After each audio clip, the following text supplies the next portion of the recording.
South ఇండియాలోని అతి తక్కువ ధరలకి రత్నాలనందించే ఏకైక సంస్థ 6JVR.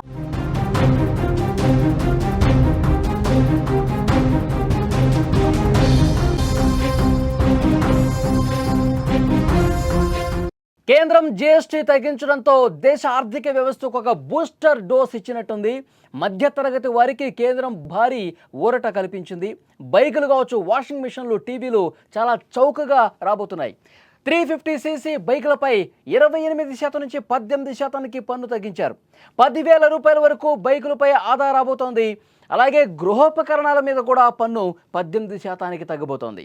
అలాగే టీవీలు, వాషింగ్ మిషన్లు అన్నీ తగ్గబోతున్నాయి. పండుగకు భారీగా కొనుగోళ్లు పెరిగే అవకాశం ఉంది.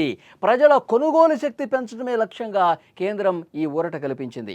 దేశ ఆర్థిక వ్యవస్థకు నిజంగానే ఇది బూస్టర్ డోస్ అని చెప్పాలి. ప్రతి పేద మధ్య తరగతి మనిషికి సొంత బైక్ లేదా కారు కొనాలనే కల ఉంటుంది.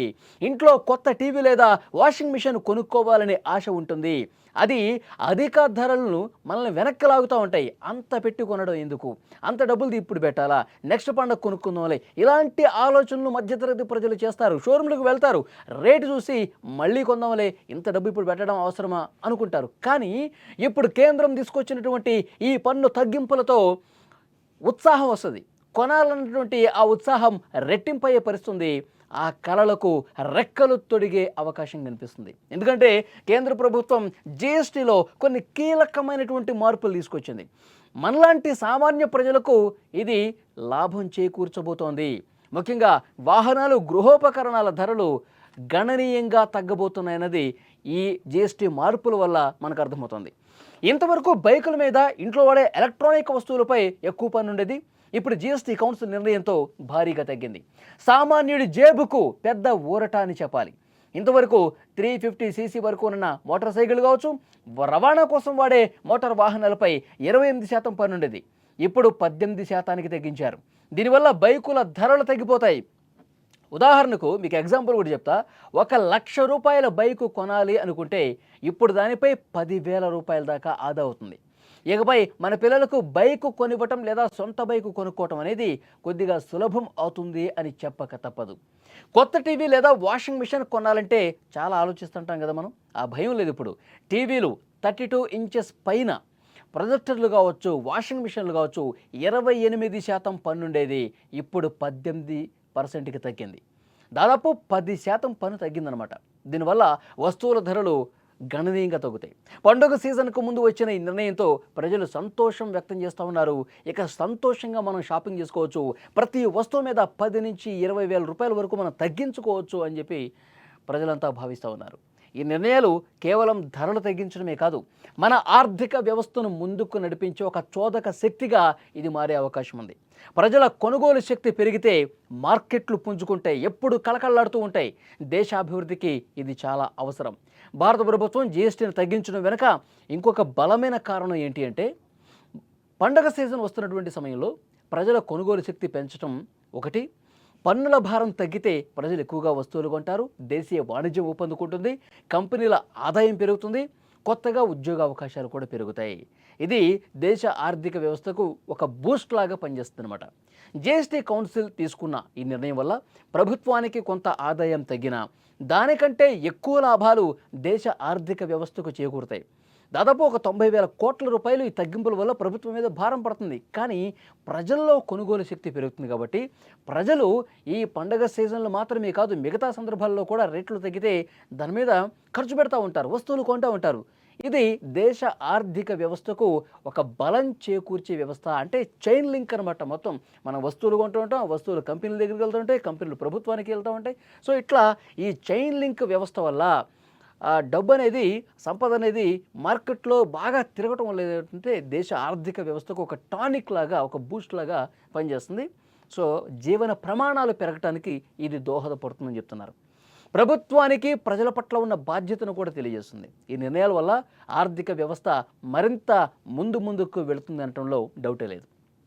ఇక అంతర్జాతీయంగా అమెరికా, ఇతర దేశాల నుంచి దిగుమతయ్యే వస్తువులపై సుంకాలు పెంచడం వల్ల ప్రపంచ వాణిజ్యం కొంత బలహీనపడింది. దీని ప్రభావం మన దేశీయ ఆర్థిక వ్యవస్థను కాపాడుకోవడానికి ప్రభుత్వం ఈ నిర్ణయం తీసుకుంది. జీఎస్టీని తగ్గించడం వల్ల దేశంలోనే వస్తువుల ధరలు తగ్గుతాయి. ప్రజలు తమ సొంత దేశంలో తయారు చేసిన వస్తువులను ఎక్కువగా కొనుగోలు చేస్తారు. దీనివల్ల మన పరిశ్రమలు ఏవైతే ఉన్నాయో మన ఉత్పత్తిదారులకు లాభం జరిగే అవకాశం కూడా ఉంది. విదేశీ వాణిజ్యం నుంచి వచ్చే నష్టాన్ని మనం దేశీయ వాణిజ్య వృద్ధి ద్వారా పూడ్చుకోవచ్చు. ఇది అమెరికా సుంకాల భారం నుంచి దేశీయంగా కొంత ఉపశమనం పొందేందుకు ఒక తెలివైన మార్గంగా చెప్తా ఉన్నారు. సో డెఫినెట్గా ఎప్పుడైతే కేంద్రం ఈ ప్రకటన చేసిందో కేంద్ర ప్రభుత్వం ఈ 4% ఉన్నటువంటి ఈ స్లాబుల్ని 2% కుదించి ముఖ్యంగా నిత్యావసర వస్తువుల మీద ఏదైతే భారం తగ్గించారో పేద మధ్యతరగతి ప్రజలకు చాలా ఉపయోగకరమైనటువంటి నిర్ణయాలు తీసుకున్నారో ప్రజలంతా సంతోషం వ్యక్తం చేస్తున్న పరిస్థితి.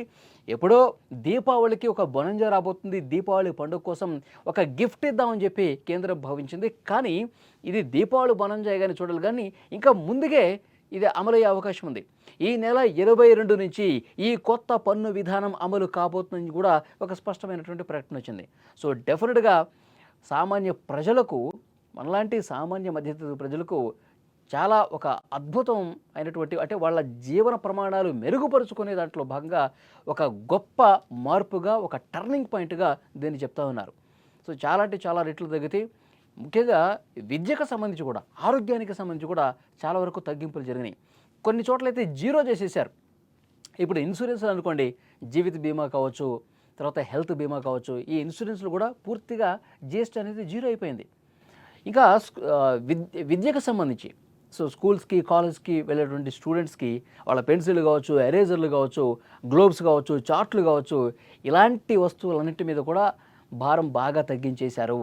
సో డెఫినెట్గా చాలా వరకు మధ్యతరగతి కుటుంబాలు లాభం పొందే అవకాశం ఉంది. ఇంతకుముందు మనం మాట్లాడుకున్నట్టు బైకులు కావచ్చు, తర్వాత షోరూంలో దొరికే మనకి టీవీలు కావచ్చు, ఫ్రిడ్జ్లు కావచ్చు, ఏసీలు కావచ్చు. సో ఇలాంటి రెగ్యులర్గా మన ఇంట్లో వాడుకునే వస్తువుల మీద భారం తగ్గించడం అంటే డెఫినెట్గా ప్రజలకు మంచి చేయటమే.